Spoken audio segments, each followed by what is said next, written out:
नमस्कार, मैं अंकित भारद्वाज। आप देख रहे हैं AB 365 और अभी हम पटना के पाटलिपुत्र गोलंबर जो कि जन सुराज कार्यालय है यहाँ पर उपस्थित हैं और आज यहाँ जन सुराज का प्रेस कॉन्फ्रेंस है जो कि राष्ट्रीय प्रवक्ता कुमार सौरभ जी हैं और मनोज भारती जी हैं जो कि जन सुराज के अध्यक्ष हैं। और क्या कुछ कहते हैं आइए सुनते हैं इनसे प्रेस कॉन्फ्रेंस में। सरकार ने जैसा वादा किया था कि सारे प्रखंड में एक एक डिग्री कॉलेज खोलेंगे, इन डिग्री कॉलेजेस में जिन प्रोफेसर्स की बहाली की जाने वाली है उनका सिलेक्शन कैसे होगा। जो नए टीचर्स हैं उनका जो सिलेक्शन प्रोसेस बिहार गवर्नमेंट ने अभी लागू किया है वो यूजीसी के प्रोविजंस के विरुद्ध है। अगर किसी डिग्री कॉलेज में किसी प्रोफेसर की बहाली होनी है या शिक्षक की बहाली होनी है तो उसके क्राइटेरिया में उनके पीएचडी के मार्क्स की वैल्यू 30% होनी चाहिए, लेकिन उसके बदले उसे घटाकर 11% कर दिया गया है। अगर आप किसी कॉलेज में प्रोफेसर को एम्प्लॉय कर रहे हैं तो उसके मैट्रिकुलेशन और इंटरमीडिएट की डिग्री से ज्यादा उसके मास्टर्स और पीएचडी के डिग्रियों की वैल्यू होनी चाहिए। इसे बिहार सरकार नहीं मानती। बिहार सरकार कहती है कि पहले मैट्रिकुलेशन और इंटरमीडिएट की डिग्री पर हम उनको बहाल करें और उसकी परसेंटेज ज्यादा हो गई है। उसके साथ साथ अगर कोई पीएचडी कर रहा है तो उसने कितने रिसर्च पेपर निकाले हैं इस पर उसकी इवैल्यूएशन होनी चाहिए थी कि कौन व्यक्ति कितना सक्षम है एज अ पीएचडी स्कॉलर जो कि अच्छा प्रोफेसर बन सकता है। लेकिन बिहार सरकार के गाइडलाइन में वो प्रोविजन ही हटा दिया गया है। जो research paper, published research paper की वैल्यू एक प्रोफेसर के लिए होनी चाहिए थी वो उन्होंने हटा दी है। और एक अंतिम बात जो कहेंगे कि बिहार सरकार ने ये डोमिसाइल नीति को बिल्कुल उलट दिया है। भारत के किसी राज्य में आप जाइए, वहां पर किसी भी ऐसी बहाली में उस राज्य से बाहर के लोगों का परसेंटेज जनरली 20% रखा जाता है। 15% या 20%, उससे ज्यादा बाहर के लोग, उस राज्य के बाहर के लोग नहीं बहाल किए जा सकते।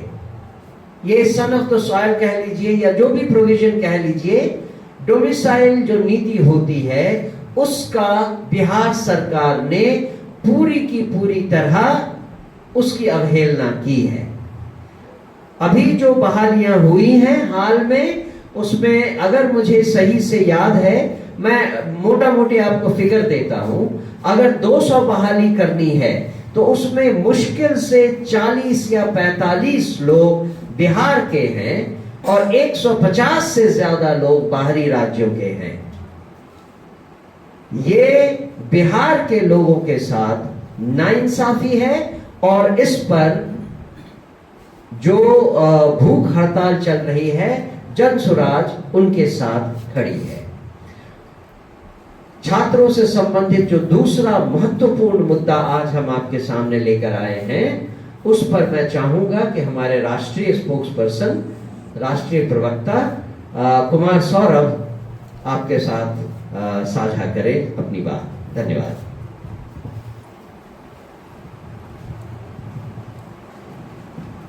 ये ज्यादा अच्छा है या ये ज्यादा अच्छा है? माइक ज्यादा अच्छा है। देखिए, मेरे ख्याल से बिहार ही नहीं पूरा देश इस समय छात्रों और युवाओं के आक्रोश से पूरी तरीके से परिचित है और उस आक्रोश में हाल ही में प्रधानमंत्री जी के द्वारा की गई एक टिप्पणी को भी उतना ही महत्व दिया जाना चाहिए। इसलिए आज की इस प्रेस वार्ता का प्रारंभ हम 2 लाइन से करना चाहते हैं कि जो रोक नहीं पाए जो रोक नहीं पाए पेपर लीक और नकल, वही फ्रेंड्स, माय फ्रेंड्स कहने वाले महामानव अब छात्रों और युवाओं को और उनके समर्थकों को कह रहे हैं दिमागी नक्सल। भाई, छात्र और युवा किस चीज की मांग कर रहे हैं इससे हम सब परिचित हैं, लेकिन एक अप्रत्याशित बात कल बिहार में हुई है और आज का ये प्रेस वार्ता एक प्रकार से जो बिहार में सम्राट जी की सरकार है और उनका किस प्रकार से युवाओं और छात्रों को छलने का काम किया जा रहा है, ये जनसुराज सबूत के साथ आपके सामने रख रहा है। मुझे ऐसा विश्वास है कि अभी तक मैंने मीडिया में इससे संबंधित कोई बात नहीं देखी है। ये एक पत्र आपके सामने है। ये पत्र कल 19/8/2026 का पत्र है। इसकी कॉपी 20 पेज का ये ऑफिशियल डॉक्यूमेंट है बिहार सरकार का। इसकी कॉपी आपको प्रोवाइड कर दी जाएगी। इस पत्र का लव्वोलुआब ये है कि आप सब जानते हैं कि बिहार विधानसभा चुनाव के बाद स्टूडेंट क्रेडिट कार्ड जो योजना थी, जो 2016 में 7 निश्चय 1 की महत्वाकांक्षी योजना थी, जिसको नीतीश कुमार जी और तब हमारे जनसुराज के सूत्रधार आदरणीय प्रशांत किशोर जी का ब्रेन चाइल्ड था ये 7 निश्चय 1।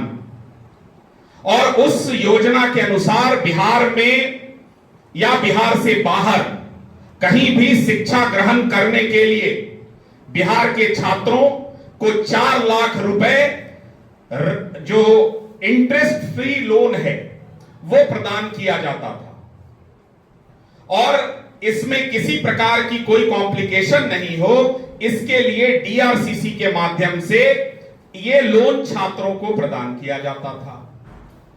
आपको पता होगा कि बिहार विधानसभा चुनाव के बाद बिहार की जो वित्तीय स्थिति हुई, बजट के बाद जो जो बातें हमने की थी, हम जनसुराज ने की थी प्रेस वार्ता के माध्यम से, वो एक एक तथ्य सत्य हुआ। और पिछले 3 से 4 महीने में लगातार जनसुराज ये प्रश्न उठाता रहा कि छात्र जो बिहार में हैं और छात्र जो बिहार से बाहर हैं, उनके सेमेस्टर का फी क्यों नहीं दिया जा रहा है। और लगातार सरकार डिनायल मोड में रही कि नहीं, पैसे की कोई कमी नहीं है। जब हम लोगों ने इसको बार बार उठाया तो 1.5 महीने, बांकीपुर चुनाव से 1 महीने पहले उसकी एक किस्त भेजी गई। पिछले बुधवार को कैबिनेट का बैठक हुआ। उस कैबिनेट की बैठक में 9,000 करोड़ लगभग रुपए जो है उसकी 950 करोड़ रुपए की स्वीकृति दी गई और 5 साल का इस योजना को एक्सटेंशन दिया गया। 2026 से 2031 तक 7 निश्चय के अंदर स्टूडेंट क्रेडिट कार्ड योजना जो है, जो डीआरसीसी से दिया जाता है, इसको 25 से 31 तक एक्सटेंशन दिया गया था पिछले बुधवार को कैबिनेट की बैठक में। और कल ये पत्र के माध्यम से बता दिया गया है कि अब जो वो 4 लाख रुपए का जो ऋण होता था, वो मात्र 2 लाख रुपए रह जाएगा। फिर से मैं दोहरा रहा हूं, 4 लाख रुपए की राशि को घटाकर बिहार की सरकार, सम्राट चौधरी जी की सरकार ने 2 लाख रुपए कर दिया है। तो मुझे अब ये बताएं कि बिहार में वो कौन सा कोर्स है। आपने जितनी चीजों की लिस्टिंग की है, चाहे वो नर्सिंग की पढ़ाई हो, चाहे वो बाकी की चीजों की पढ़ाई हो, जो आपके ही इस डॉक्यूमेंट में लिस्टेड है, उसमें कहां आप बताइए कि 2 लाख रुपए में कौन सी पढ़ाई करवाई जाती है बिहार में। और वो छात्र जो आपके इस ऋण के सहारे पढ़ाई करने का ख्वाब देख रहे थे, वो अब पढ़ाई कैसे करेंगे और उनको कहां जाना पड़ेगा। इसमें एक और कैच है। पहली बात तो यह है, आपको जानना चाहिए कि 2 लाख से ऊपर का ऋण लेने के लिए आपको बैंकों के चक्कर काटने पड़ेंगे। दूसरी बात, जो 2 लाख से ऊपर का ऋण है उसको अब टैग कर दिया गया है। प्रधानमंत्री जी की एक महत्वाकांक्षी योजना थी, उसके साथ उसको टैग कर दिया गया है। दूसरा, 2 लाख से ऊपर का जो भी लोन होगा उसमें अब इंटरेस्ट देना होगा बिहार के बच्चों को। और ये जो योजना है, इसको अब एक और सबसे बड़ा जो झटका लगने वाला है कि NIRF यानी national institute of ranking framework में जो लिस्टेड इंस्टीट्यूशन हैं, सिर्फ वही इस 2 लाख की योजना में शामिल हो पाएंगे। यानी बिहार के मैक्सिमम कॉलेजेस जिसमें हमारे बच्चे पढ़ रहे थे, वो उसमें 2 लाख की योजना का भी लाभ नहीं। भाई बिहार में होना ऐसा चाहिए था कि 4 लाख, आपको 202 सीटों का बहुमत दिया बिहार ने, आपको ये बढ़ाकर 4 लाख से 6 लाख कर देना चाहिए था। तो आपने 4 लाख से 2 लाख कर दिया। और NIRF के तहत ज्यादातर जो इंस्टीट्यूशन है बिहार में वो पहले ही छट जाएंगे। जो सिर्फ प्रेस्टिजियस इंस्टीट्यूशन हैं, जो बड़े संस्थान हैं, सिर्फ वो रहेंगे। और आज कोई प्रेस्टिजियस इंस्टीट्यूशन का फीस, पूरे कोर्स का फीस 6 लाख, 8 लाख, 10 लाख रुपए से कम नहीं है। तो बिहार की सरकार और सम्राट चौधरी जी को यह जवाब देना चाहिए कि बिहार के छात्रों के साथ यह धोखा और चुपके से क्यों किया गया। ये कहीं भी मीडिया में नहीं है, इसको प्रकाशित नहीं किया गया है। एक तरफ युवाओं से रील बनवाने के लिए और उसका व्यूज पर 10,000 रुपए की आप प्रोत्साहन राशि देंगे कि सरकार की तारीफ करिए, हमारी बड़ाई करिए, आपको हम पैसा देंगे। लेकिन छात्रों का, उनके हक का 4 लाख रुपए को 2 लाख कर दिए।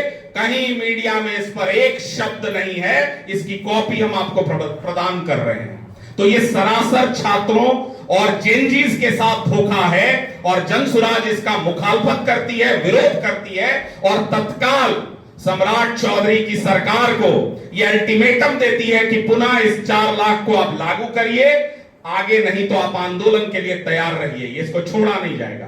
पहली बात। दूसरी बात, ये छात्रों की बात थी, अब युवाओं की बात करते हैं। युवाओं की बात में ऐसा है कि पहले भी हम सबने इस विषय को उठाया और क्या क्या वादे किए गए। ये जो नए शिक्षा मंत्री जी आए हैं, इनके बयान उठा के देख लीजिए। पहले तो ये छात्रों को धमकाना बंद करें। ये कहते हैं कि हम समझा देंगे अगर समझ में नहीं आएगा तो हमको नहीं लगता है कि लोकतांत्रिक प्रक्रिया को छोड़कर यहां धमकाने और समझाने वालों की सरकार चल रही है। आप युवाओं और छात्रों को नहीं धमका और समझा पाएंगे, पहली बात। दूसरी बात, 24 अगस्त 2024 को यह तय हुआ था कि DRE 4 का आप जो है नोटिफिकेशन छोड़िए, इसकी नियुक्ति की प्रक्रिया प्रारंभ की जाएगी। आज लगभग 2 साल बाद हम आपसे बात कर रहे हैं। कितना समय और लगेगा DRE 4 के उन अभ्यर्थियों पर जिन पर आपने लाठी चलाए, डंडे चलाए, उनको दौड़ा दौड़ा कर पीटा गया, कितना समय लगेगा? और शिक्षा मंत्री को क्यों फुर्सत नहीं मिल रहा है जो अभ्यर्थी वहां गर्दनी बाग में बैठे हुए हैं? अगर कल जनसुराज जाएगा, इन छात्रों और अभ्यर्थियों के साथ बैठेगा तो आप कहिएगा कि राजनीतिक हो रहा है। इसलिए हम लोग इसका राजनीतिकरण नहीं करना चाह रहे हैं। जब भी DRE 4 के अभ्यर्थी या बाकी के जो लोग जिनकी हम बात करने जा रहे हैं चाहेंगे, जनसुराज पूरी मजबूती के साथ, चाहे वो DRE 4 हो, BPSC के लोग हो, जो है लाइब्रेरियन हो, ATA हो, कंप्यूटर हो, PT शिक्षक हो, दारोगा, सिपाही, BT, जितने अभ्यर्थी हैं, जनसुराज पूरी मजबूती से एक एक अभ्यर्थियों के पीछे खड़ा है। और जब जरूरत लगेगी इन संगठनों की कि जनसुराज की भूमिका उसमें हो, आप बताएं, हम लोग शामिल हो जाएंगे इस आंदोलन में, आप निश्चिंत रहिए। दूसरा जो महत्वपूर्ण बात है कि 24 अगस्त को यह नोटिफिकेशन आना था। अब आप कह रहे हैं कि हम नोटिफिकेशन इस महीने में लाएंगे। नोटिफिकेशन BSSC का भी 2023 में आया था। 2023 में भी BSSC का नोटिफिकेशन आया था 10+2 के बाद। बिहार कर्मचारी जो चयन की प्रक्रिया है, क्या हुआ उसका आज तक? BSSC के उस नोटिफिकेशन का क्या आप लाए हैं? क्या उनकी भर्तियां हुई हैं? आप पहले ये जवाब दीजिए। दूसरा, DRE 4 में जैसे DRE 1 में, 2 में, 3 में एकल परीक्षा हुआ, वैसे ही DRE 4 का भी सिर्फ एकल परीक्षा होना चाहिए।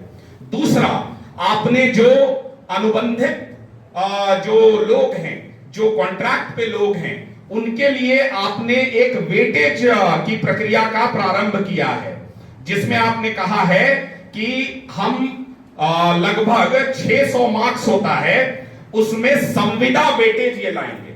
संविदा वेटेज का मतलब यह हुआ कि जो कॉन्ट्रैक्ट पे ऑलरेडी हैं, वो अगर अप्लाई करते हैं बीएसएससी यानी बिहार कर्मचारी चयन आयोग की प्रक्रिया में, तो उसमें संविदा पर जो कर्मी हैं उनको संविदा वेटेज दिया जाएगा। यानी 600 मार्क्स का जो परीक्षा है उसमें 150 मार्क्स उनको ऑलरेडी बिना परीक्षा दिए हुए मिल जाएगा। तो भैया हमको बताओ, संविदा वेटेज बाकी के प्रक्रिया में क्यों नहीं है?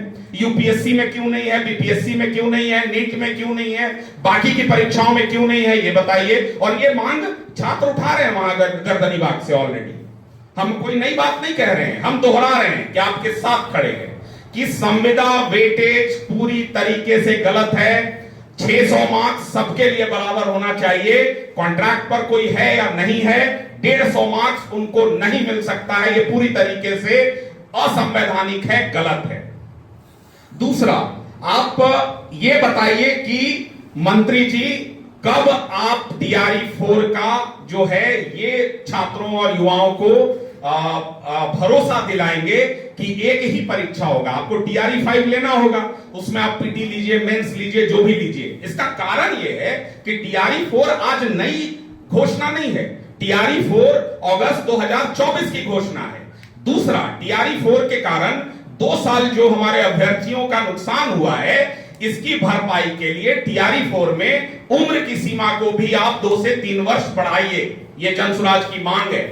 आपके कारण इन अभ्यर्थियों का 2 साल 3 साल का समय नष्ट हुआ है, यह आपको देना पड़ेगा। दूसरा, आप टीआरई 5 में आपको जो आगे करना होगा वो आप करिएगा। टीआरई 4 में पीटी और मेंस नहीं होगा, एकल परीक्षा होगा। और टीआरई 4 के अभ्यर्थियों के लिए जल्द से जल्द घोषणा हो। 10+2 भर्ती में जो लगभग 26,000 पेंडिंग है, उसको आप जल्द से जल्द घोषणा करिए। सीजीएल 4 की जो भर्तियां हैं उनकी घोषणा आप करिए। एएसओ में जो हजारों भर्तियां आपने रोक रखी हैं उसकी घोषणा करिए। बीएसओ एसएसओ में जो सैकड़ों और हजारों भर्तियां हैं उसको करिए। Office assistant, computer teacher, PT teacher, आप सारे के सारे रोज सिर्फ कहानी है आपका। तो सरकार दोनों बातों का तत्काल निराकरण करे और हम सब छात्रों और युवाओं के साथ पूरी मजबूती के साथ खड़े हैं। आपका बहुत बहुत धन्यवाद। आपके कोई प्रश्न हैं? सर, डोमिसाइल में जैसे आपने बताया कि बहुत कम परसेंटेज होता है जो बिहार से होते हैं और मैक्सिमम होता है आउट ऑफ बिहार।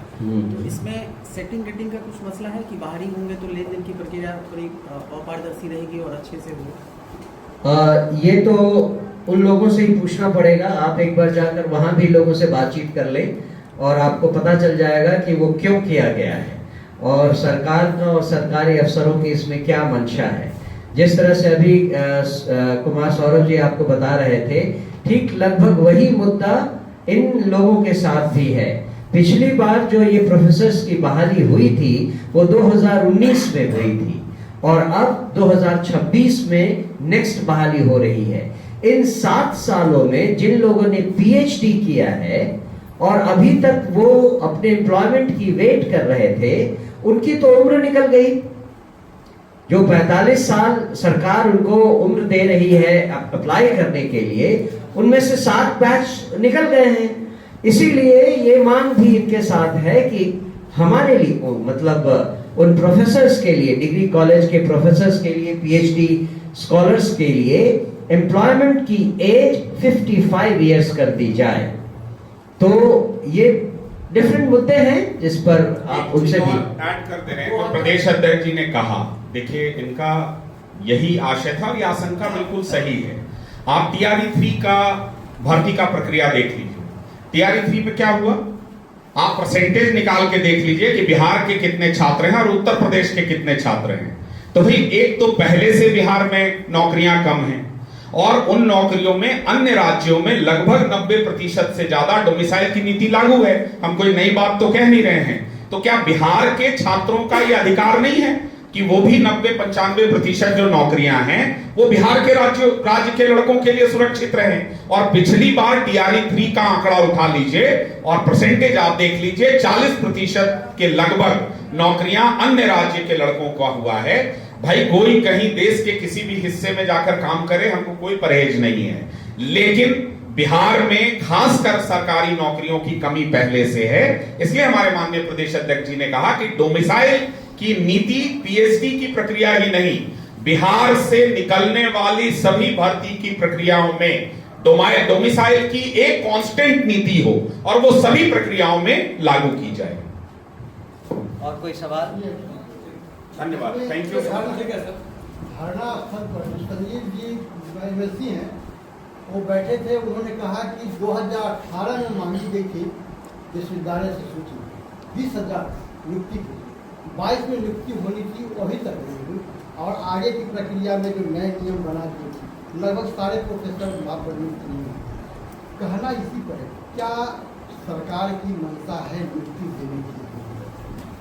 सरकार की मंशा जो है उसका तो सरकार ही जाने, लेकिन ये बात निश्चित है कि बिहार के युवा शिक्षक, प्रशिक्षक और प्रोफेसर्स हमेशा से ही सरकार की मार सहते रहे हैं। अब वैसा न हो, उसके लिए जन स्वराज आवाज उठाने के लिए तैयार है और उनका साथ देने के लिए तैयार है। आज 17वां दिन वो ज्ञापन रोशन का सरकार की तरफ से प्रतिनिधि नहीं आया, कोई भी नहीं गया है, वो हमें मालूम है। मिलने के लिए गए, भाजपा के, जदयू के और एक और जदयू के एमएलसी है, तीनों मिले हैं, अपनी बात भी रखी है, लेकिन अभी तक सरकार की शुरुआत नहीं है। इसको क्या करना चाहिए? हमारी कोशिश यही है कि हम आपके थ्रू, आपके द्वारा बिहार में एक जनरल इंफॉर्मेशन कैंपेन लोगों में जारी करें और सरकार के ऊपर ये दबाव बनाएं कि वो इनकी बातें और जो TRE-4 के अभ्यर्थियों की बातें हैं उनकी बातों पर ध्यान दें और जो रिक्वायर्ड, जो जरूरी नियम में बदलाव लाने हैं उसको लाया जाए। धन्यवाद। तो अभी अभी आपने जैसा सुना कि कुमार सौरभ जी के जो कि बहुत बड़ा खुलासा किए, जो कि स्टूडेंट क्रेडिट कार्ड था तो कि पहले 4 लाख मिलता था, अब छात्रों को उसका लाभ केवल 2 लाख रुपए मिलेंगे। और जो कि अगर 2 लाख से अगर ज़्यादा लेते हैं तो उसका आपको इंटरेस्ट अब भरना होगा, क्योंकि वो बैंक अब आपको लोन करेगा तो उसका अलग से आपको एक्स्ट्रा चार्ज देना पड़ेगा, जो कि टैक्स देना रहता है वो सरकार को देना पड़ेगा अब छात्रों को। अब छात्रों के लिए भी हुआ बहुत बड़ा मुश्किल, जो कि 4 लाख के जो मिलते थे उनको राहत अब उनका घटकर 2 लाख तक आ गया। और यहाँ तक कि कुमार सौरभ जी ये भी खुलासा किए कि जो कि गर्दनीबाग छात्र जो कि आंदोलन कर रहे हैं उस पर भी बहुत बड़ा खुलासा किया, जो कि छात्र भी आंदोलन कर रहे हैं, उन लोग से बहुत जल्द जन स्वराज के कार्यकर्ता लोग सारे लोग अभी मिलेंगे और बात भी करेंगे उन लोग से। यही नहीं, एक बहुत बड़ा वादा भी किए जो छात्र आंदोलन कर रहे हैं कि अगर जरूरत पड़ेगी अगर उन छात्रों को, तो जन स्वराज उनके साथ है और हम लोग उन लोग के साथ में एकदम है, मजबूती के साथ उन लोग के साथ रहेंगे। फिलहाल के लिए बस इतना ही। मैं अंकित भारद्वाज, आप देख रहे थे AB 365 पटना से। नमस्कार।